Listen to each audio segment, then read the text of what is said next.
볼 때 가장 유념해야 될 것이 어떤 기준점으로 볼 것이냐라고 하는 것입니다.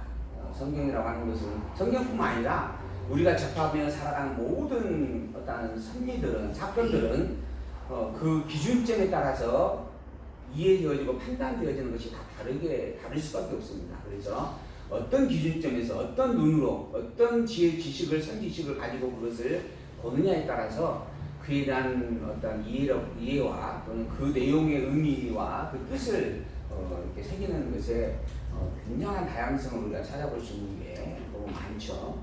또한 보통 그게 일반사의 하나의 모습들입니다. 성경을 보는데도 마찬가지입니다. 우리가 성경을 볼 때 가장 큰 기준점으로 구속을 중심으로 본다라는 구속의 신학을 이야기하고 또 하나님 나라라고 하는 그 어떤 결과적인 부분을 중심에 놓고 본다 해서 하나님 나라 신학이라 이렇게 이야기하는 부분들이 있습니다. 또한 우리 같은 경우는 하나님 계시의 가장 근본을 이루고 그것을 밝혀내는 내용으로 기록된 성경의 말씀, 그리고 그 계시라고 하는 것이 하나님이 어떤 존재인가, 또 하나님이 어떤 속성을 가지고 계시는가라고 하는 것을 밝혀주는 내용이다. 이런 의미로 접근을 하고 성경을 봅니다.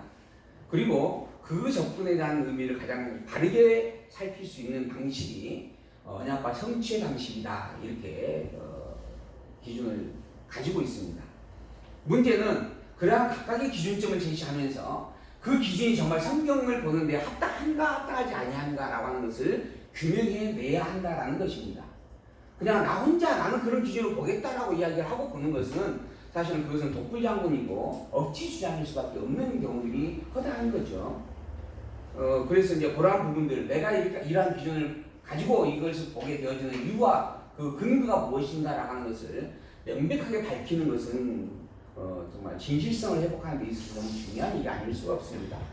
우리는 이 성경을 구속이라고 하는 부분이 아니고 언약과 성취라고 하는 부분으로 본다. 이렇게 정의를 합니다. 언약과 성취. 과연 그렇게 보는 게 맞느냐라고 하는 거죠. 이게 맞느냐라고 하는 것에 대한 근거의 뿌리를 어디에 두냐면 하나님 계시에 두고 있습니다. 하나님이 당신을 계시하셨다. 그 계시의 말씀이 성경이다. 그 성경의 내용은 어떻게 되는가? 이 내용을 분석하는 거죠. 그래서 이러한 성경을 분석하는 가장 기본적인 틀로서 먼저 문법적 해석을 합니다. 문법적 해석. 두 번째로는 역사적 해석을 하죠. 역사적 해석. 세 번째는 그것으로 규명되어지는 신학적 의미가 뭔가라고 하는 신학적 해석을 적용을 합니다. 그래서 문법적으로 분명하게 이 본문이 말하고 있는 본문의 구도적 내용이 무엇인가라고 하는 것을 살피고 난 다음에 그 문법, 그 내용이 기록되어져 있는 당시의 시대적 배경이 무엇인가라고 하는 것을 살펴서 적용을 합니다. 왜 이 이야기를 했는가, 어떤 상황에서 이 이야기가 진행되어졌는가라고 하는 것이죠. 그리고 난 다음에 이런 내용이 이런 배경 속에서 기록이 되어졌고 말씀이 선포되었구나. 그렇다라고 한다면 그러한 말씀의 본질적인 뜻을 현재 나에게는 어떻게 적용할 수 있는가, 이렇게 이제 풀어내는 거죠. 그러므로 인해서 지금 이 성경이라고 하는 것이 지금으로부터 거의 2000년 전이죠. 2000년 전. 1900년. 지금 우리가 지금 몇 년도예요? 2016년도. 그러면 거기서 100년 빼면 19년. 그러면 1900년 되는 건가요? 제가 산수리 하지 않습니다. 어쨌든 2000년 이전에 기록되어져 있는 내용, 기록된 말씀이다라고 하는 겁니다. 2000년 이전에 기록된 그 말씀이 나에게 무슨 의미가 있느냐라고 하는 거죠. 그래서 그냥 그것을 의미로 풀어내기 위하여서 그 내용 한 구절 한 구절을 가지고 이거는 살인하지 말라는 말은 사람을 죽이는 것이 옳지 않다라는 이야기구나. 사람이라는 것이 그 생명의 참 중요한 색이라고 하는 말이구나. 이런 식으로 이제 적용을 해가는 거죠. 근데 실제로 성경이라고 하는 것을 적용함에 있어서, 나에게 적용함에 있어서는 먼저는 그 내용이 담고 있는 기본적인 뜻을 헤아리고 그 말을 한 그 시대적 배경을 살펴야 됩니다. 왜 어떤 상황에서 무엇 때문에 이런 이야기를 했는가라고 하는 것이죠. 그리고 난 다음에 그것을 그렇다라고 한다면 그 말씀의 의도는 무슨 의도를 담고 있는 것이고 그 의도를 나에게 적용한다면 지금 현 시대에는 이렇게 적용할 수 있겠구나라고 이제 풀어갈 수 있는 부분들입니다. 자, 그 내용들로 해서 문법적 내용을 적용을 해봤어요. 적용을 해서 성경을 살펴보았더니 성경의 모든 내용이 언약과 그 언약을 이루었다라고 하는 사건에 대한 증거의 기록으로 배열되어져 있다라고 하는 겁니다. 그게 우리가 성경을 보는 시각으로 언약과 성취의 기준을 가지고 성경을 보아야 합당하다라고 말하는 근거입니다. 성경 창세기 1장 1절부터 우리가 이렇게 펼쳐서 지금까지 와보았지만은 대체 하나님이 천지를 창조하셨습니다. 이 하나님은 어떠한 존재인가? 무한대의 존재이죠. 우리가 표시할 수 없는 영원한 존재입니다. 이런 존재가 하나님이에요. 그래서 하나님을 칭할 때는 절대적 성질을 항상 부여하게 되어져 있습니다.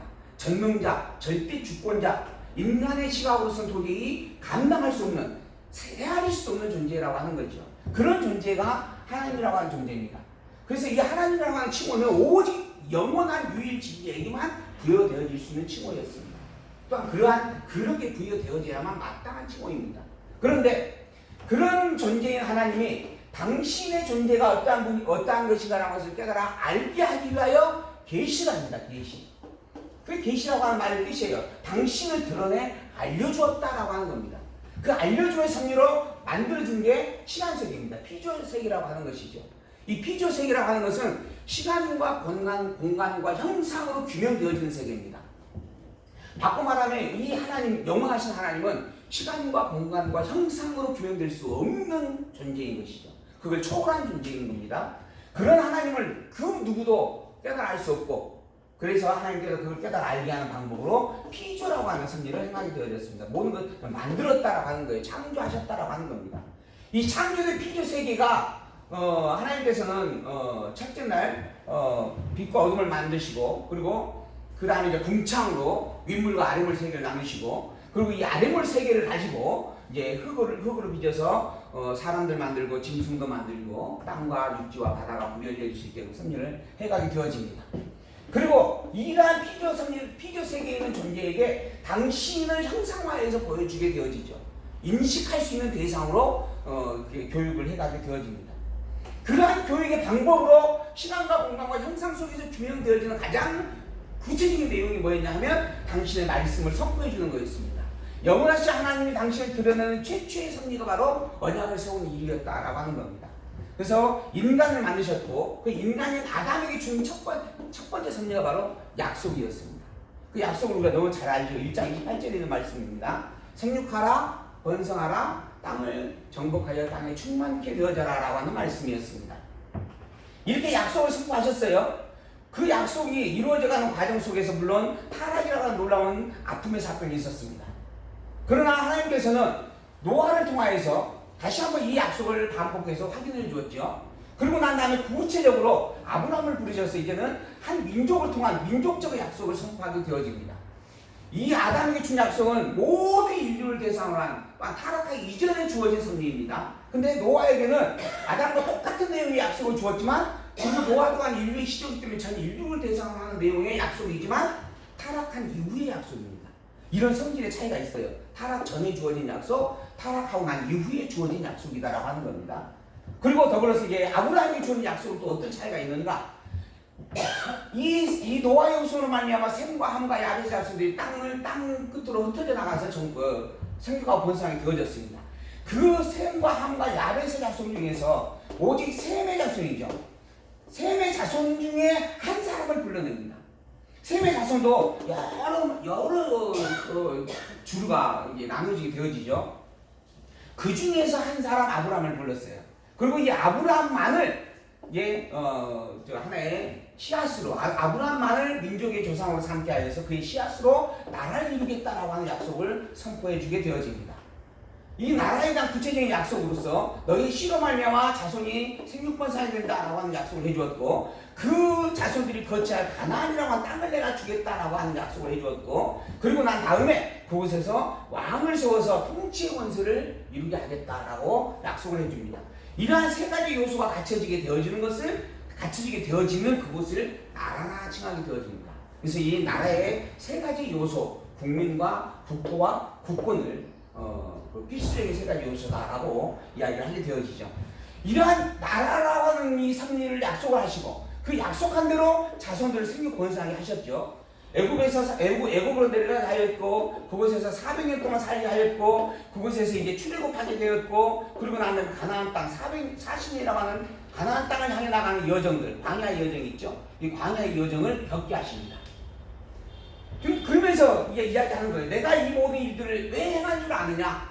그동안 내가 행하였던 일들은 너희 열조에게는 전능자로 보여졌던 일들이라고 한다면 이제부터는 내가 여호와라고 하는 것을 너희들에게 알려주기 위하여 이 일들을 행한다. 나의 이름이 여호와인 것을 너희에게 선포하기 위하여 이러한 일들을 행한다라고 이야기를 합니다.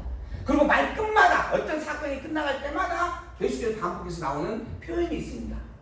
나는 너희를 애굽 땅 종되었던 곳에서 이끌어낸 누구라고요?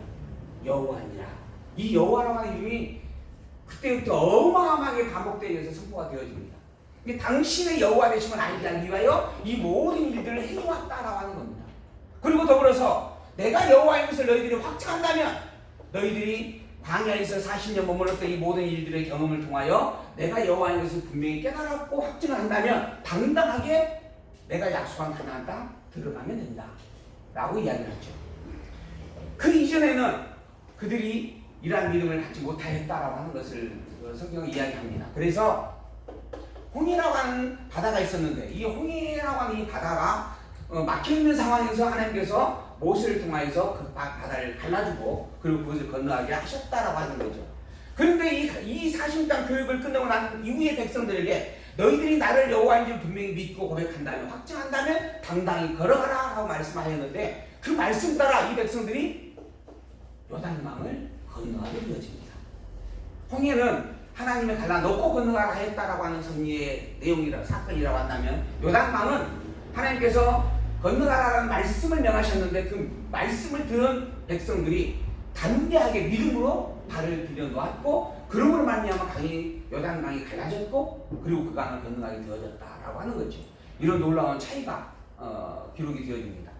그래서 이스라엘 백성들이 처음에는 믿음이 전혀 없는 백성들이었는데 이러한 하나님의 훈련과 연단과 가르침을 통하여서 믿음이 점점 자라게 되어졌고 그 자람의 믿음의 모습을 요단강을 건너는 사건을 통하여 확증을 해준다라고 하는 거죠.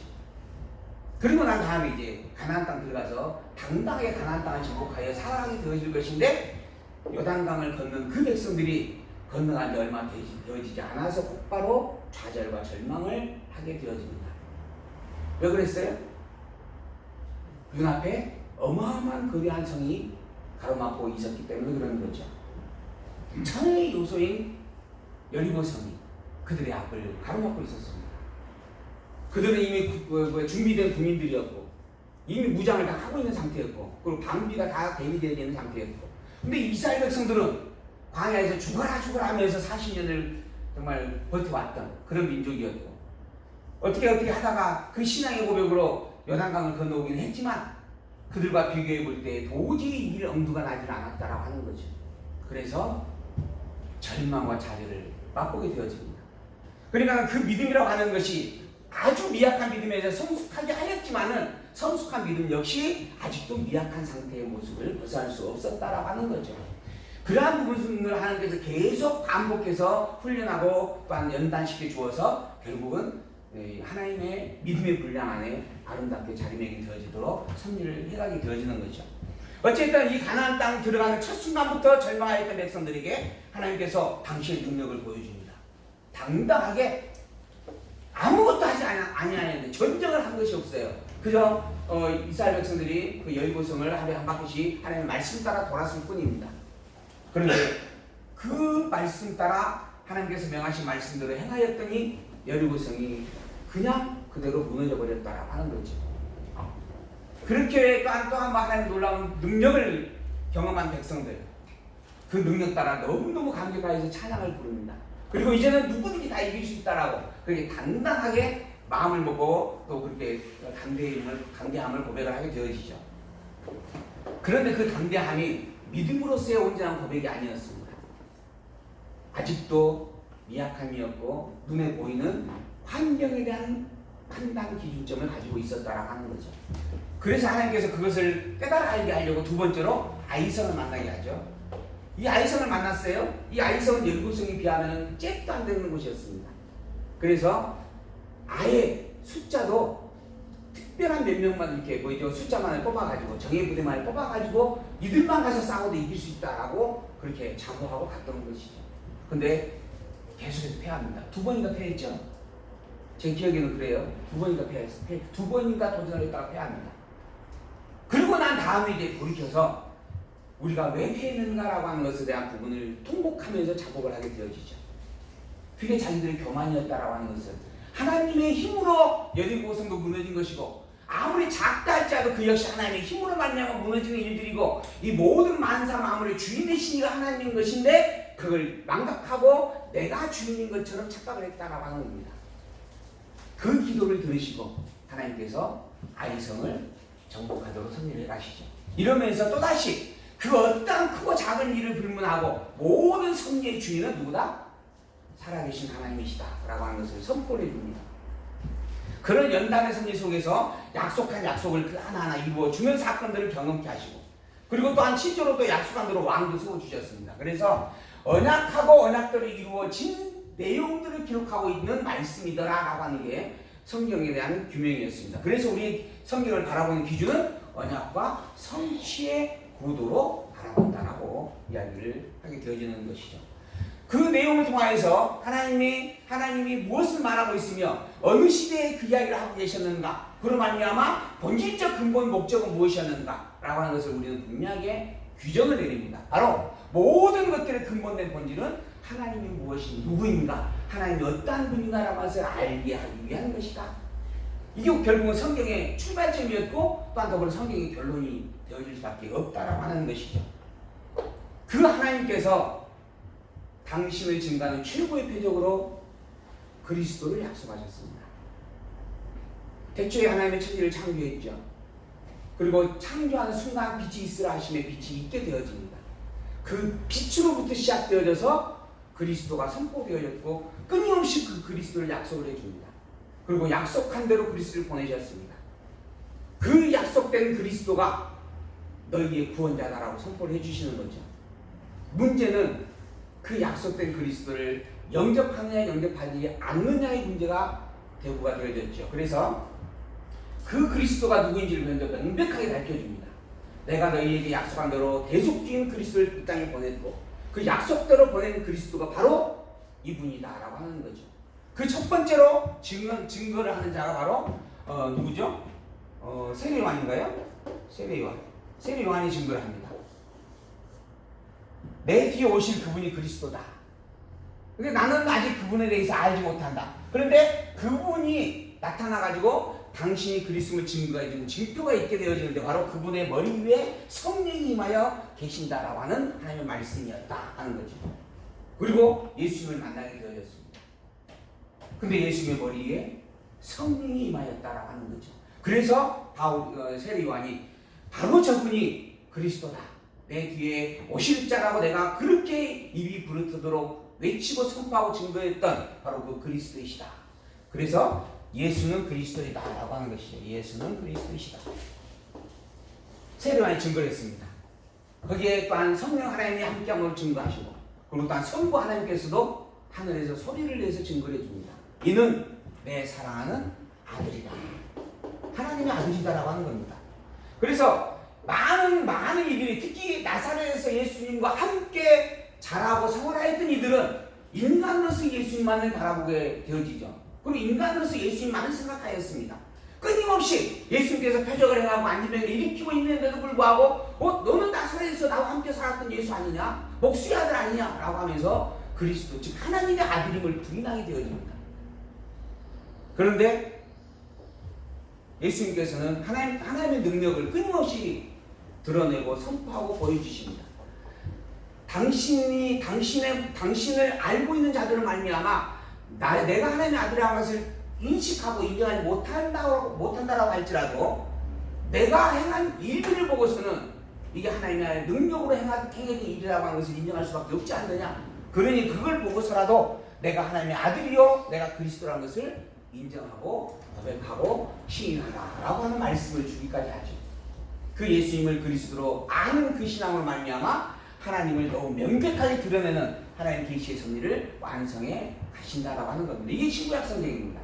하나님 당신께서 언약하고 언약대로 이루시는 여호와의심을 선포하는 것이 구약 성경이라고 한다면, 그 여호와의 심을 증거해 주기 위한 최고의 표적으로 보내겠다라고 약속한 메시아 그리스도를 이 땅에 보냈고 그 그리스도가 바로 예수님이다라고 하는 것을 증거해 주는 말씀, 이게 신약 성경입니다. 그래서 예수님은 그리스도요, 예수님이 그리스도임에 대한 분명한 확증은 하나님의 여호와심을 계시한다라고 하는 거죠.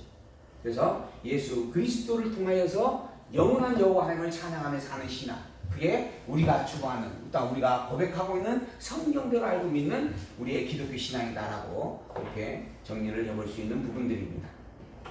이러한 내용 속에서 우리는 예수님의 그리스도 되심을, 그리고 예수님이 정말 하나님의 아들이심을 증거하는 정말 너무 분명한 확증의 증거의 말씀이 요한복음을 하나하나 지금 모아가고 있습니다. 요한복음 1장에서는 예수님께서 빛으로 오셨다라고 하는 것 분명히 말씀해 주었죠. 말씀이었던 그분께서, 또 하나님과 함께 계셨던 그분께서 이 땅에 오셨다라고 하는 부분이죠. 구약 성경은 나는 여호와니라, 나는 여호와니라라고 하는 말씀의 증거라고 한다면, 신약 성경은 예수님은 그리스도다. 왜 그리스도인가? 본래 하나님이기 때문이고 하나님의 아들이기 때문이고 인간의 몸을 입고 이 땅에 온 대속주이기 때문이다라고 하는 거죠. 그분은 그래서 우리의 생명의 떡이고 세상의 빛이고 생명의 주인이시고 우리의 양들의 문이고 선한 목자이시고 또한 부활이며 생명이시고 유일한 길이요 진리이시고 우리의 참 포도나무다라고 거기에서 증거해주는 말씀들입니다. 이러한 내용을 우리는 지금 요한복음 1장에서부터 하나하나 살펴보았습니다. 태초에 계신 말씀의 본체임을 선포해주는 내용이었고, 그 능력과 그 본질에 대한 증언을 해주는 말씀 1장 2절에서 5절을 보았고, 또한 그 하나님의 번영을 받은 세례 요한이 자기는 그리스도 메시아가 결단코 아니며 오직 내 뒤에 오실 그분만이 그리스도라고 소개해주는 말씀을 보았고, 그분이 바로 참 빛의 능력과 하나님의 독생자의 신성의 영광으로 오신다라고 증거해 주었던 말씀들이 있었습니다. 그리고 난 다음에 구체적으로 이제 세례 요한이 예수님에 대해서 증거해 주게 되어진 내용들이죠. 세상의 죄를 지고 가는 어린 양이다. 하나님께서 약속한 약속대로 보내신 우리의 대속주 그리스도이시다. 그리고 난 다음에 예수님 자신께서 직접 해서 증거를 해줍니다. 시간을 초월하고 공간을 초월한 그런 능력을 먼저 보여주게 되어집니다.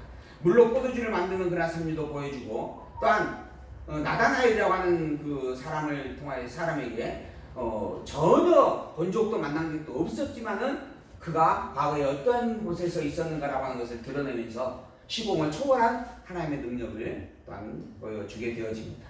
그리고 구체적으로 이제 성전을 정결케 한다라고 하는 부분의 말씀이 있었죠. 아버지의 집이라고 그것을 표현하면서 하나님의 집을 내 아버지의 집이라고 표현을 하면서 그것을 깨끗하게 청소하는 그러한 섭리를 행하게 되어집니다. 그로 말미암아 당신이 아버지는 하나님의 아들이다라고 하는 것을 증거해 주었고, 그리고 이제 성전을 세우겠다라고 하는 약속의 말씀을 일단 보여주게 되어집니다.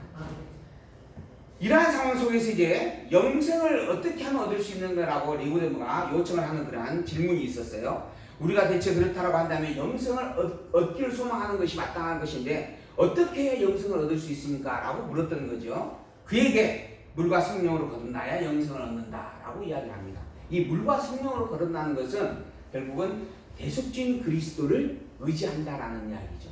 우리의 모든 죄를 짊어지시고 십자가에 죽으실 그 그리스도 예수님의 몸과 살을 먹고 마시는 자, 그러므로 말미암아 하나님 나라의 백성이 되어진다라고 하는 것을 가르쳐 주었던 부분들입니다.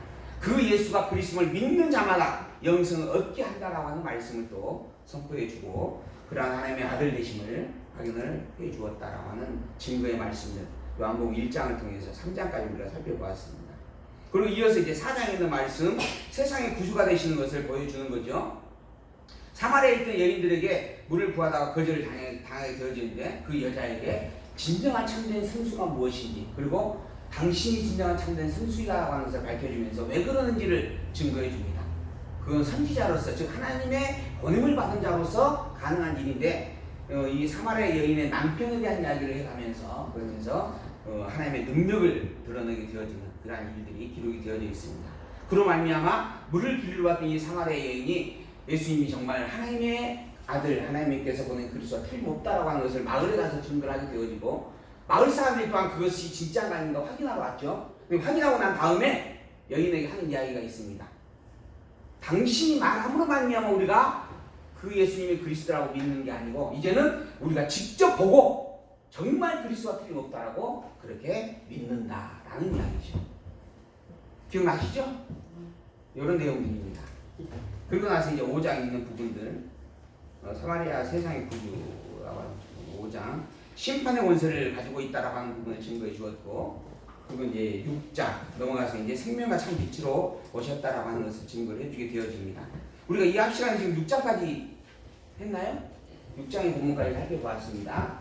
6장의 본문을 보게 되어지면 당시 생명의 떡이다라고 하는 것을 증거합니다. 먼저 500일의 사건을 통하여서 보여줍니다. 백성들의 배고픔을 해결해주는 그러한 선율을 통하여서 그 모든 것들의 본질된 그리스도의 영적 능력을 생명의 떡 되심을 증거를 해주었죠. 더불어서 거기에 또 하나의 선포가 있었습니다.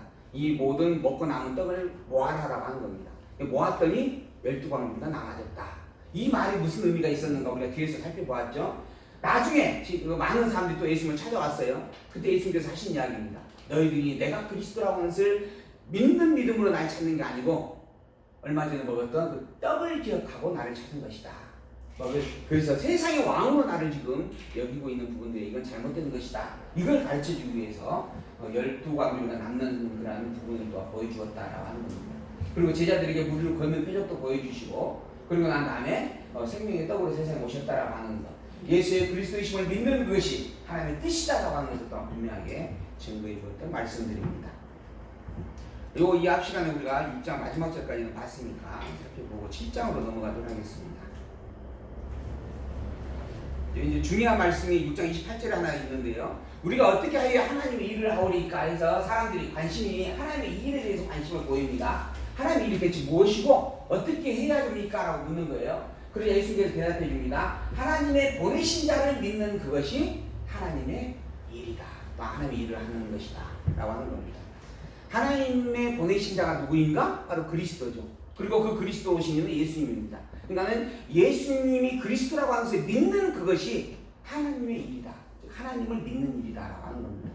이스라엘 백성들은 하나님을 수천 년 동안 아브라함부터 시작을 해서 2000년이라고 하는 시간 동안 믿어왔던 백성들입니다. 그런데 그 백성들은 독사의 자식이라고 칭함을 받았다라고 하는 것을 제가 설명을 드렸죠.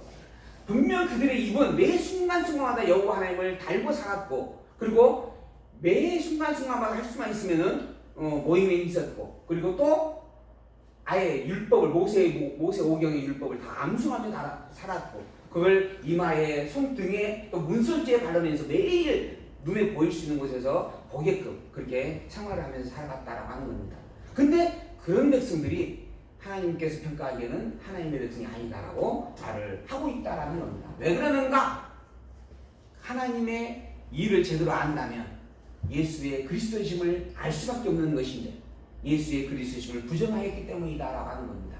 여기에서 분명히 이야기하는 거예요. 하나님의 일이란 하나님의 보내신 자를 믿는 것이다라고 하는 겁니다. 예수가 그리스도를 믿지 못하는 자는 하나님 여호와를 믿는 자가 못된다. 잘못 알고 잘못 믿는 일이다라고 말해주고 있는 내용들입니다. 그리고 난 다음에 이제 6장 41절에서부터 7장 9절까지의 말씀, 떡의 능력을 알게 하는 그런 성령의 말씀이 기록되어 있다. 하늘에서 내려온 생명의 떡을 먹으며 영생한다. 자기가 하늘에서 내려온 떡이라 하심으로 예수께서 하신 말씀이죠. 유대인들이 예수께 대하여 수군거려서 가로되 이는 요셉의 아들이 예수가 아니냐 부인을 한 겁니다. 예수님은 하나님의 아들로서 보는 게 아니고 인간의 아들로 계속해서 바라보고 있었다라고 하는 것이죠. 그 부모를 우리가 알고 있는데 제가 지금 어찌하여 하늘에서 내려왔다라고 말을 하느냐. 이건 망령되이 일컫는 신성보독을 행하고 있는 범죄이다라고 이야기하는 거죠. 예수님께서 대답하여 가라사대 너희는 서로 수군거리지 말라. 나를 보내신 아버지께서 이끌지 아니하면 아무라도 내게 올 수 없다. 너희들이 나를 인간 예수로만 바라보고 있는 이유는 하나님의 아들이라고 하는 것을 인정하지 못하는 이유는 왜인 줄 아느냐라고 설명을 해주는 거죠. 아버지 하나님께서 나를 보내신 아버지 하나님께서 너희를 내 앞에 이끌어내지 아니하면 아무도 내게 나올 수 없기 때문이다. 그래서 너희들이 나를 그리스도라고 인정하지 못하고 인정하지 않고 있는 것이다 하는 겁니다. 오늘 그를 내가 마지막 날에 다시 살리리라. 하나님께서 예수님을 이제 죽었다가 살리겠다라고 하는 말씀을 하신다는 거죠. 선자의 글에 저희가 다 하나님의 가르치심을 받으리라 기록되었은즉 아버지께 듣고 배운 사람마다 내게 오느니라. 하나님의 가르침을 받고 또한 더불어서 아버지께 듣고 배운 사람이 내게 오겠다라고 하는 말씀도 이미 선지자의 입을 통해서 선포된 약속된 일들이다라고 하는 겁니다. 그러니 그 약속대로 나에게 오는 자들은 하나님께서 나에게 이끌어온 자인 것이고, 또한 그 약속대로 나에게 오지 아니하는 너희는 하나님께서 이끌어내지 아니하였기 때문이다 라고 하는 그런 증거의 말씀을 해주고 있는 것이죠. 이는 아버지를 본 자가 다 있는 것이 아니라 오직 아버지에게서 온 자만 아버지를 보았느니라. 아버지를 알고 아버지를 보고 하나님 아버지를 믿고 사는 그런 신앙의 고백들이, 참된 신앙의 고백들이 모두에게 주어진 일이 아니다라고 하는 겁니다. 그리고 더불어 이것을 가장 잘 알고 있는 이는 아버지에게서 직접 온 자만이 더욱 분명하게 알고 있는 일이다. 이 말씀을 해주는 부분이죠. 진실로 너에게 이르노니 믿는 자에게는 영생을 가졌나니 내가 곧 생명의 떡이기 때문이다 라고 선포하는 말씀입니다. 나는 하늘로서 내려온 산떡이니 사람이 이 떡을 먹으면 영생하리라. 나의 출떡은 곧 세상의 생명을 위한 내 살이다. 내 몸을 내가 내어준다. 그리고 이 내 몸이라고 하는 이 부분은 영원한 생명을 얻게 되어지는 일들이다 라고 말씀을 합니다. 그래서 당신께서 결국 십자가에 죽으실 것을 또 염두에 두고 말씀하고 있는 내용들입니다. 이러므로 유대인들이 서로 다투어 가로되 이 사람이 어찌하여 제 살을 우리에게 먹여 주겠다라고 하느냐 라고 이야기하는 겁니다. 그러니까 예수님께서 하시는 이 말씀에 대하여서 직접적으로 문법적 해석을 해가고 있는 거예요. 근데 직접적으로 그 말씀을 눈에 보이는 현상적인 것으로 접근을 하고 있는 겁니다. 그 말씀이 담고 있는 본질된 뜻, 그리고 그 말씀이 무슨 의미와 목적을 담고 표현되고 있는지를 헤아리지 못하고 그냥 눈에 보이는 내용으로만 보는 거예요. 그 내용으로 보니까 예수님께서 자기 살을 베어다가 백성들에게 나눠주겠다는 말로 보여지는 겁니다. 결국 자기 자신들이 볼 때는 자기들이 사람의 살을 먹는 식인종이 되어질 수밖에 없다라고 하는 것이죠. 그래서 그런 이야기를 하는 겁니다. 서로 다투면서 대체 이 사람이 하는 이야기가 무슨 뜻이냐? 자기 살을 찢어가지고 우리한테 준다라고 하는 것인데 그럼 우리 보고 식인종이 다란 소리냐? 라고 이야기를 하고 있다라는 거죠. 예수님께서 설명을 해줍니다. 진실로 너희에게 이르노니 인자의 살을 먹지 아니하고 인자의 피를 마시지 아니하면 너희 속에 생명이 없느니라. 내가 인자인데 곧 하나님께서 대속주인 그리스도로 보낸 존재인데 그런 대속주인 그리스도의 살과 피를 먹지 않는 자는 천국 백성이 될 수 없다라고 이야기하는 거죠. 그러니까 이 백성들은 더 황당한 겁니다. 대체 그의 피를 어떻게 먹을 것이며 그의 살을 어떻게 먹어야 되는 건가라고 하는 거죠. 근데 이 말씀은 당신께서 그리스도 오셨고 그리스도이시고 그러므로 십자가에 죽는다라고 하는 것을 염두에 두고 하시는 말씀이다라고 하는 것인데 그걸 전혀 다른 의미로 해석을 하고 있는 겁니다. 어떤 내용을 볼 때 이런 해석들이 각자가 이루어지게 되어져 있습니다. 문제는 그 해석이 올바른 것이냐 잘못된 것이냐라고 하는 부분이 구별될 수밖에 없는 것이죠. 예수님께서 계속 끊임없이 당신이 그리스도라고 하는 것을 선포를 합니다. 그리스도란 하나님의 아들로서 이 땅에 온 대속주다라고 하는 겁니다. 그 대속주란 자기의 이 살조각이 떼어서 나눠주고 말미암아 일어나는 일이 아니고 백성들의 모든 죄를 대신 짊어지고 어린 양이 되어져서 죽는다라고 하는 것이죠. 그런 의미에 대한 말씀을 담고 이야기를 하고 있는 내용들입니다. 근데 사람들은 계속해서